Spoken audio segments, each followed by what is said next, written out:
Ever wonder why migraines seem to be more common in patients living with obesity?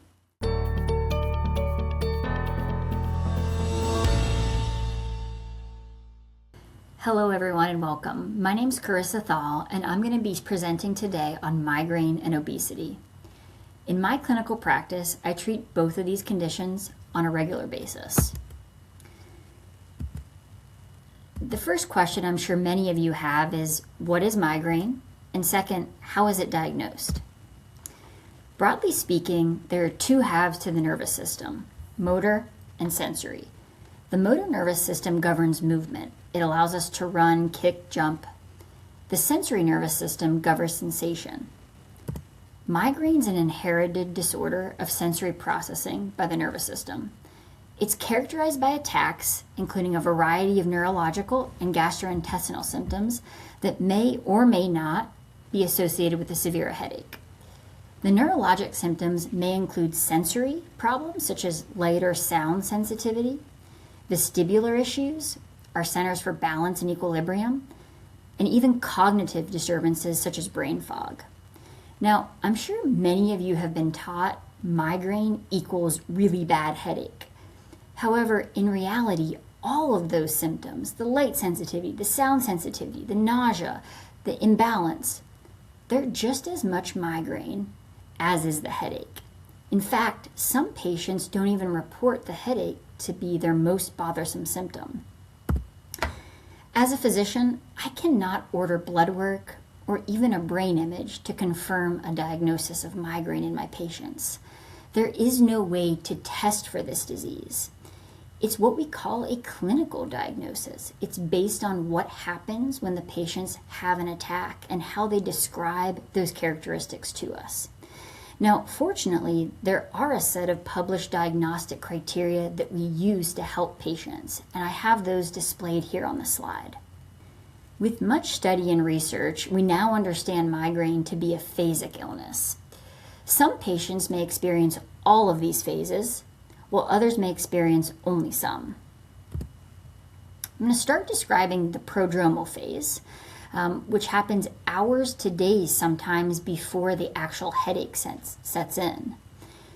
Many patients with migraine can identify their prodrome, and I have some listed symptoms that seem to be common among patients with migraine. They note light sensitivity, tightness of their neck musculature, they yawn repeatedly, even if they're not tired.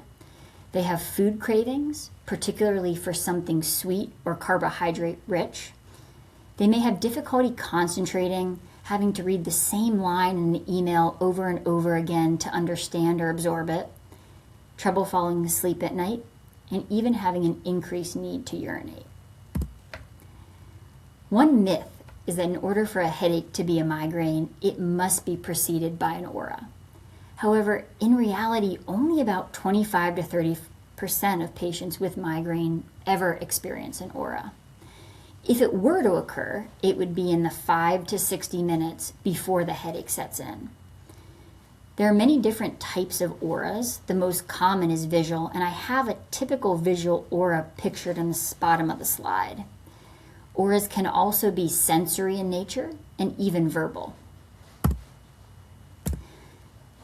The postdrome is the phase after the headache, and it can last anywhere from 24 to 48 hours. It's nicknamed by patients with migraine the headache hangover.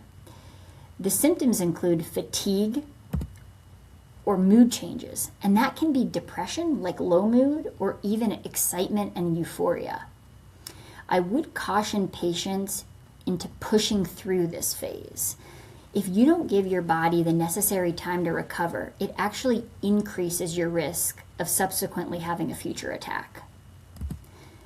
Now, once a diagnosis of migraine is made, I characterize it as episodic or chronic migraine. As you can imagine, chronic migraine is associated with a more significant disease burden and disability. Chronic migraine is defined as 15 plus days a month with headache for at least 3 months of a calendar year. An episodic migraine is anything less than that. Now, fortunately, the lion's share of patients have episodic migraine, almost 95%, and only the small minority, about 5%, have chronic migraine.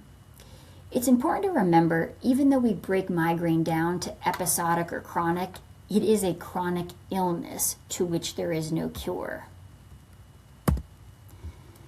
I have here certain risk factors and potential triggers of a migraine attack or flare, and I have them separated into ones that are not readily modifiable, such as someone's race or age, and to those that are potentially modifiable. And you see there in red, I have obesity labeled as a potentially modifiable risk factor for migraine.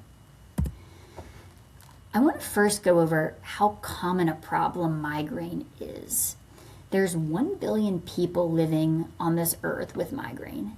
It actually is the second leading cause of global disability. In the US alone, there's 39 million of us living with it. It's present in 1 out of every 5 women. That's like 1 girl on every basketball team. It's present in 1 out of every 16 men and 1 out of every 10 kiddos. I really love this graphic that was published by the American Migraine Foundation. The first time I saw it, it really resonated with me. I looked out my window and I thought, wow, there's someone living in 1 out of every of those 4 houses that I can see that has migraine. I like to try to compare apples to oranges whenever possible. As a primary care physician, I tell my colleagues that if they're writing prescriptions to treat diabetes mellitus and asthma like I do on a regular basis, they ought to be doing the same for migraine. And if they're not, they're likely missing this diagnosis in their patient population. Because as you can see, there are more patients in the United States living with migraine than diabetes and asthma. So let's get into how migraine is treated. Every patient with migraine, regardless if they're having 1 attack a year or 1 every other day, needs an acute agent that they can take to knock a migraine down or out. No matter which agent they tend to use, they're all most effective if they're nipped in the bud and taken right at the start of an attack. Preventive medication or treatments are applicable to people who are having a certain number of attacks per month. Generally, we have that conversation with our patients when they're running 4 or more attacks per month that cause some level of disability in their lives. That could be going to school an hour late, having to leave work an hour early, or even missing a social function. I'm going to give a few examples of common acute treatments used for migraine. Over-the-counter agents that are available include nonsteroidal anti-inflammatories like ibuprofen, or even the popular combination analgesic Excedrin migraine, and that contains acetaminophen, caffeine, and aspirin. Triptans were the first prescription drug class to hit the market in the 1990s to treat migraine. The newer class are known as G-PINs, and there are even neuromodulation devices that have received FDA clearance to treat migraine. If you look in the upper right-hand corner of this slide, I have pictured the remote electrical neuromodulation device. You can see the girl wearing the armband that's been cleared to treat migraine. There are a variety of different medication families physicians use to prevent migraine in patients who have that significant disease burden. They can include antihypertensives, antidepressant medications, anticonvulsants, the novel CGRP antagonists, Botox injections, certain neuromodulation devices, and even nutraceuticals, which are vitamin and mineral supplements that, when taken regularly, have been shown to help reduce migraine burden. When choosing an agent designed to prevent migraine in a patient with concurrent obesity, several considerations should be made. As a rule of thumb, I try to avoid the medications that are known to potentially induce weight gain. For instance, some of the antidepressants like amitriptyline are notorious for such. The anticonvulsants Divalproex or gabapentin, and the antihypertensive medication propranolol. Instead, I tend to select a medication that tends to be weight neutral or even is known to allow for some weight loss. The anticonvulsant medication topiramate can be effective. The antidepressant duloxetine has been shown to cause decreased appetite and even weight loss in patients. And the CGRP receptor antagonist atogepant demonstrated up to 7% loss of body weight in patients in its clinical trial. Let's shift gears a little bit and talk about obesity. A recent statistic by the CDC showed the prevalence to be more than 4 out of every 10 Americans living with this condition. Now, some of you may be wondering, well, first off, if migraine is a common problem, and if obesity is even more common, is the overlap of patients affected by both diseases simply due to chance alone? Some of you may also be wondering, is there more to it than that? And let's dive into that. I'm going to start by walking you through a timeline of literature suggestive of a more intricate connection between migraine and obesity. In the year 2000, the International Journal of Obesity reported data showing that patients with an elevated BMI were 12% more likely, and patients living with obesity were 47% more likely to report a diagnosis of migraine compared to normal-weighted women. 3 years later, an article published in the journal Pain reported patients living with obesity and episodic headache had a 5.5 greater risk of transforming into chronic daily headache at the 11-month mark compared to normal-weighted individuals. A 2006 analysis found the odds of chronic migraine in those living with obesity compared to controls increased by 50% in those who had a BMI of 30 to 34.9, and by 100% if the BMI was greater than 35.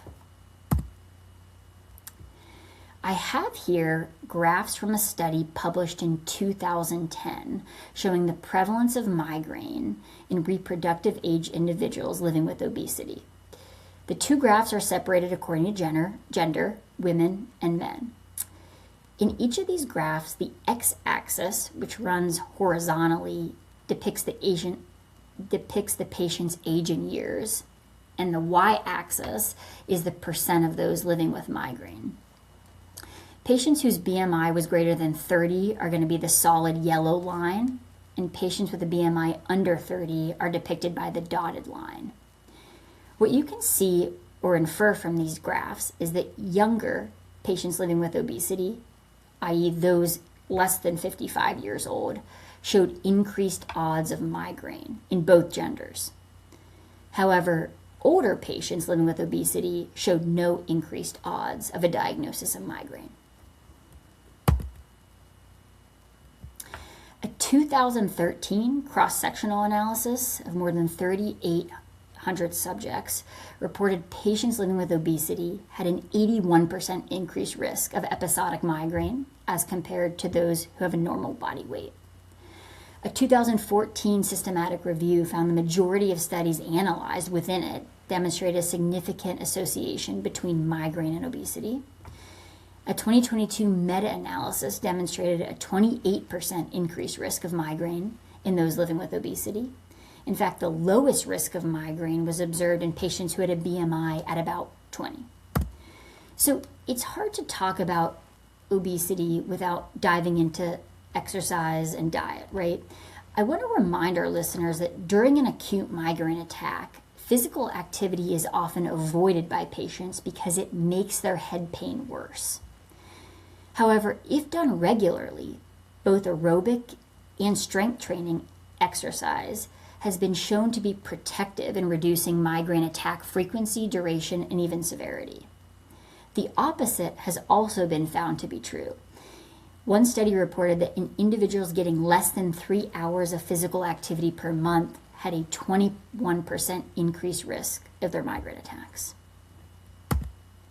Next, I'd like to address the concept of intermittent fasting, which has gained a lot of support in the healthcare sphere in the last few years. A study published all the way back in 1998 interviewed almost 1,700 patients with migraine and had them record the time of day their attack started. Of interest, 48% of those attacks occurred between the hours of 4 and 9 in the morning. Now, let's assume a patient had a nighttime snack at 9 p.m. and was asleep by 10 p.m. That hot spot, that period between 4 and 9 a.m. would be in the 9 to 14 hour period after the person ate last, in other words, was fasting. Almost 20 years later, a study was published in the journal Cephalalgia and found that nighttime snacking was actually associated with a 40% reduction in the odds of experiencing a migraine compared to those who had no food at all. So we know there are certain triggers to migraine attacks or flares. A 2007 study reported that the majority, 75% of patients, could identify triggers before their attacks. And of those 75%, over half identified fasting as the trigger to their attacks. And while I would conclude that intermittent fasting has various health benefits, I feel it's not such a good idea for patients with migraine. So let's step away from the lifestyle features of diet and exercise, and let's dive more into the biochemical relationship, neuropeptides that affect feeding and adipose tissue function and how they relate to migraine. So I have some neuropeptides that influence our drive to feed on the left and those that influence our drive to satiety on the right. I want to point out that orexin levels have been shown to be increased in the cerebrospinal fluid in patients with chronic migraine. I also want to point out that serotonin levels are decreased in patients with chronic migraine, both during their attacks and in the period interictally, or the period between attacks. So this begs the question, is a higher drive to feed and a lower drive to feel full causing patients with migraine to become overweight or obese? Let's talk a little bit about adipose tissue. Individuals of all weight have some amount of adipose tissue in their body. Those adipose cells are known as adipocytes, and they increase in size or swell, as depicted by this image, when weight gain happens. You can see the little green cells in between the adipocytes, and they're known as macrophages. They eat up cellular debris, but that process causes inflammation, and we know that obesity is associated with a chronic inflammatory response. These adipose cells secrete adipose cytokines, which are small proteins that have enzymatic activity. All three of those proteins have been associated with downstream pathways in the nervous system that have been found to be implicated in migraine. A 2010 article published in the journal Neurology found increased adiponectin levels in the blood of women with chronic daily headache. A 2015 article found levels of adiponectin and resistin fell after patients were administered a treatment for an acute migraine attack. So this data, the biochemical relationship, would maybe imply or suggest the opposite, that the factors and neuropeptides influencing obesity perhaps actually drive migraine. This also has certain treatment implications. It's possible that some of the obesity-related proteins can be used as potential biomarkers for migraine and even maybe as therapeutic targets. What I'll ultimately say about the relationship or the connection between migraine and obesity is that it's still being worked out. The jury's a bit still out on this among the medical community, but it is an area that a lot of study and research is being dedicated to. I found myself wondering, well, what happens when patients living with obesity lose a bunch of weight? For instance, if they have something like a bariatric surgery. Oddly enough, 2 studies published in the same year looked at that exact question. The first one found that migraine frequency reduced by 75% at the 6-month mark after those patients underwent bariatric surgery. The second study reported a 50% reduction in migraine attacks at the 6-month mark in those who underwent such surgery. I also want to talk about the GLP-1 agonists. I think a lot of the listeners are probably familiar with this very popular new drug class. These are the injectable medications that are used to treat type 2 diabetes and also obesity. A journal article published earlier this year in Headache followed a small group of patients living with both migraine and obesity, and they gave them the injectable medication liraglutide. The use of that compound was associated with a significant reduction in monthly migraine days. Of interest, that reduction was independent of the amount of weight loss the study participants experienced. The thinking behind this result is that the anti-inflammatory property of GLP-1s, which have proven to be beneficial for coronary artery disease risk reduction, also has a role in preventing and limiting neuroinflammation, which drives migraine.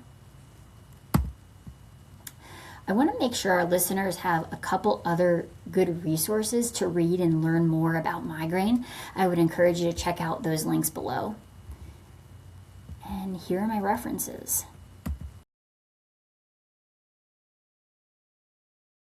If you found today's Health Talk valuable, we invite you to help us continue providing trusted, science-based education about obesity and health. Visit obesityaction.org/donate to contribute today. Your generosity fuels our mission. Thank you for making a difference.